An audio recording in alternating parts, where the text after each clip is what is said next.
రావు నివాసంలో ఉగాది వేడుకలు జరుగుతున్నాయి. ఉగాది పంచాంగ శ్రవణంలో పాల్గొన్నారు హరీష్ రావు. ఇప్పుడు లైవ్ చూద్దాం.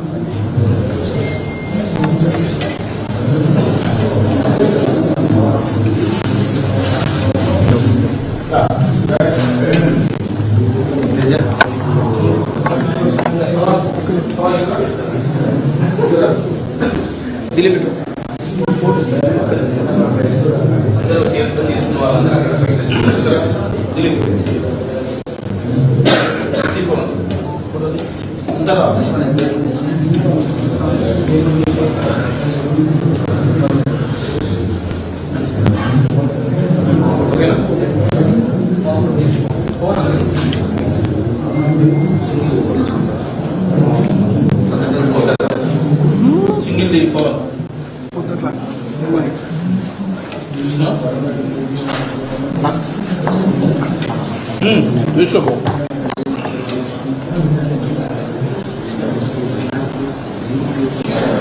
Alô?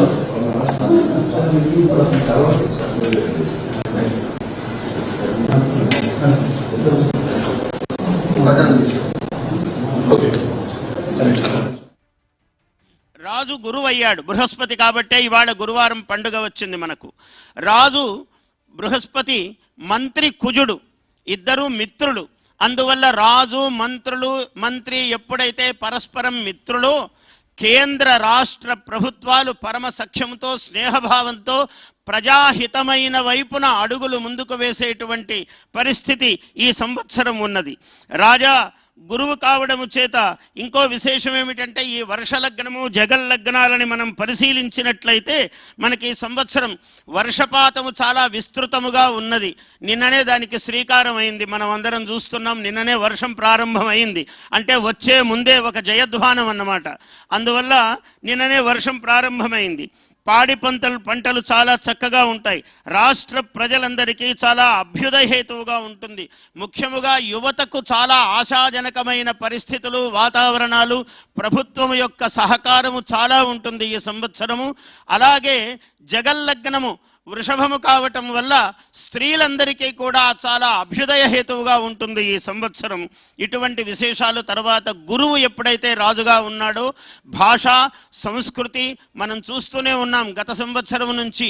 ఇంతగా సాంస్కృతిక చైతన్యము ఎప్పుడు గతములో చూచి ఎరుగము. దాదాపు 200 మందికి పైగా సత్కారాలు చేయవలసి వస్తే ఆయనకు ఎంత ఓపిక, 2-3 గంటల పాటు నిలబడి ప్రతి ఒక్క వ్యక్తికి సత్కారం చేశారు. ఈ సంవత్సరం కూడా అలాగే కొన్ని 100 మందికి విశేషంగా ఎక్కడెక్కడో మారుమూలలో ఉన్నటువంటి మహాత్ములందరినీ కూడా గుర్తించి సత్కారాలు చేస్తున్నారంటే చాలా ఈ సాంస్కృతిక చైతన్యం ఈ సంవత్సరం ప్రత్యేకంగా మనం చెప్పుకోదగి ఉన్నది. అలాగే ఇంకా ఏం విశేషాలు ఉన్నాయంటే రాజు ఎప్పుడైతే గురువు అయి ఉన్నాడో, రాజు గురువు అంటే అర్థం ఏమిటండి? అసలు మహా విద్వాంసుడైన వాడు గురువు, చాలా తెలివితో పనిచేసేవాడు ముఖ్యమంత్రి అని అర్థం.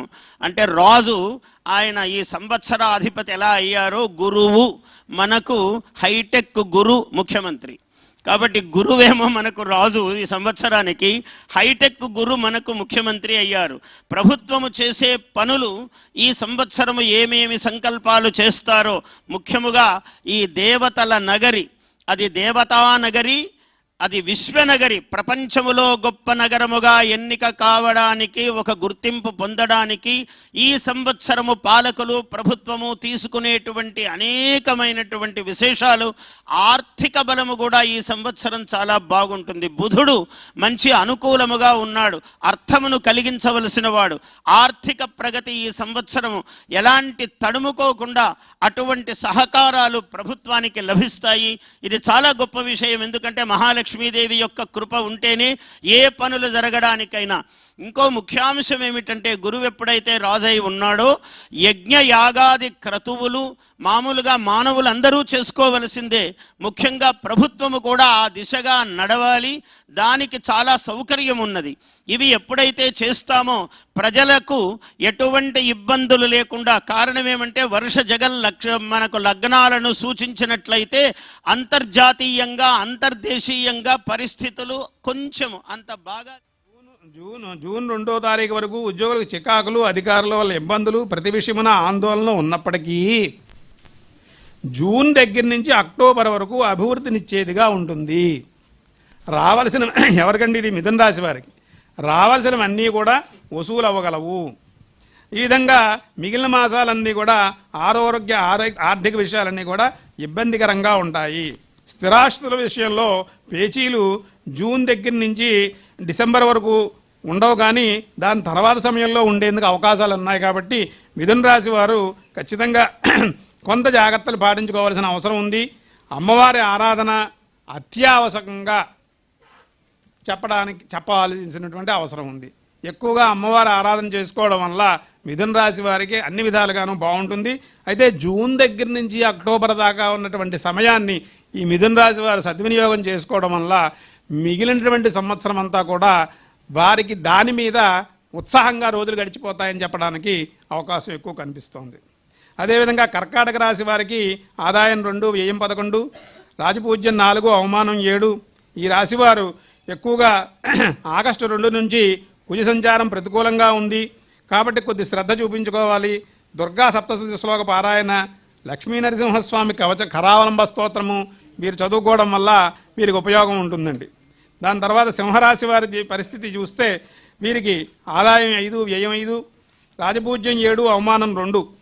అయితే ఈ సింహరాశి వారి యొక్క ఫలితాలు మనం పరిశీలించినప్పుడు ఈ అష్టమ శని అనేది వీరికి ఇంకా ఈ సంవత్సరం కూడా కొనసాగుతోంది. కాబట్టి వీరు అష్టమ శనికే జాగ్రత్తలు తీసుకుంటూ ప్రతిరోజు శతరుద్రియం కానీ శ్రీరామ శరణమ్మమ అనేటువంటి నామంతో ఆంజనేయ స్వామికి వారికి ప్రదక్షిణాలు చేయడం వల్ల కానీ లేకపోతే రుద్రం ప్రతిరోజు వినడం వల్ల కానీ వీరు ఆ ఏలినాడి శని ప్రభావానికి దూరంగా ఉండడమే కాకుండా మంచి కర్మలు, మంచి ఫలితాలు పొందడానికి అవకాశం ఉంది.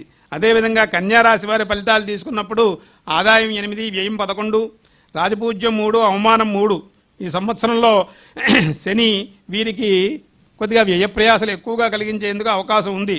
అందుచేత 1-2 నెలలు సామాన్యంగా సాగుతుంది. జూన్ దాకా సామాన్యంగా సాగినా ఆ తర్వాత కొంత ఎగుడు దిగుడుగా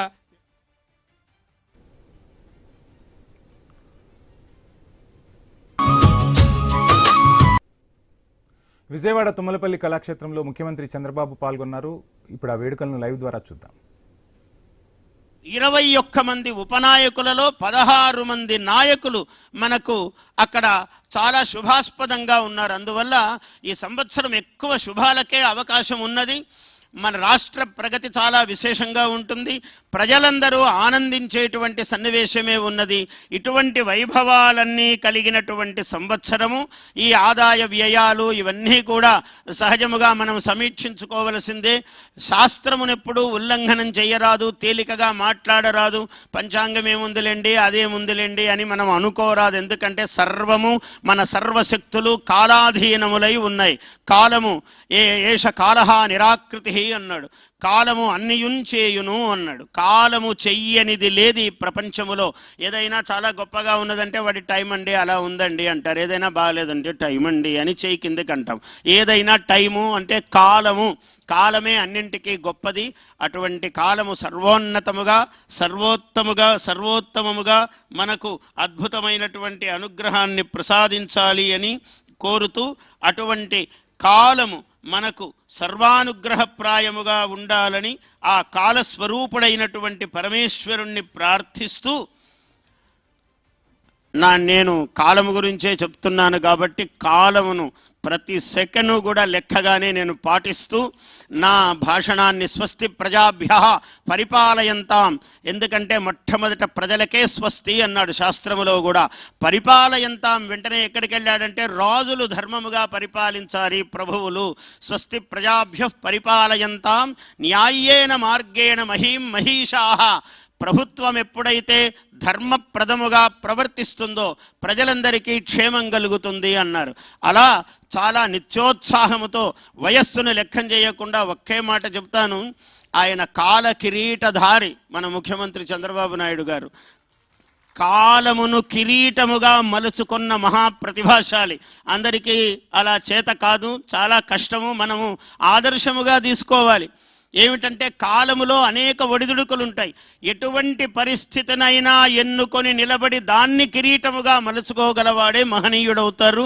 అటువంటి ముఖ్యమంత్రి గారికి, వారి కుటుంబమునకు, వారి యొక్క మంత్రివర్గ సహచరులకు శతమానం భవతి శతాయుః పురుషస్యతేంద్రియ ఆయుష్యేవేంద్రియే ప్రతిష్టతి. బ్రహ్మశ్రీ మాడుగుల నాగఫణి శర్మ గారికి ముఖ్యమంత్రి వర్యులు సత్కారం గావిస్తారు. పంచాంగ పఠనం గావించినటువంటి పెద్దలు బృహత్ ద్విసహస్రావధాని బ్రహ్మశ్రీ డాక్టర్ మాడుగుల నాగఫణి శర్మ గారు ముఖ్యమంత్రి వర్యుల నుంచి సత్కారాన్ని స్వీకరిస్తారు.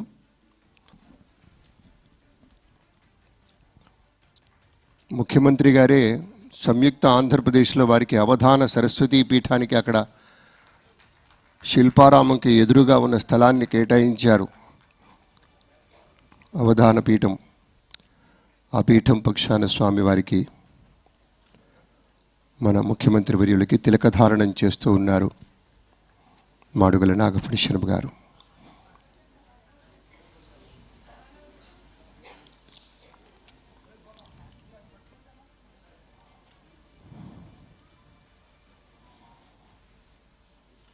ఆంధ్రప్రదేశ్ రాష్ట్రం మొత్తం సమృద్ధిగా అభివృద్ధి పథాన వెళ్ళాలని వారి యొక్క శుభకామన చేశారు. వారిని ముఖ్యమంత్రి వర్యులు శాలువతో సత్కరిస్తూ ఉన్నారు, పూమాలతో సత్కరిస్తూ ఉన్నారు.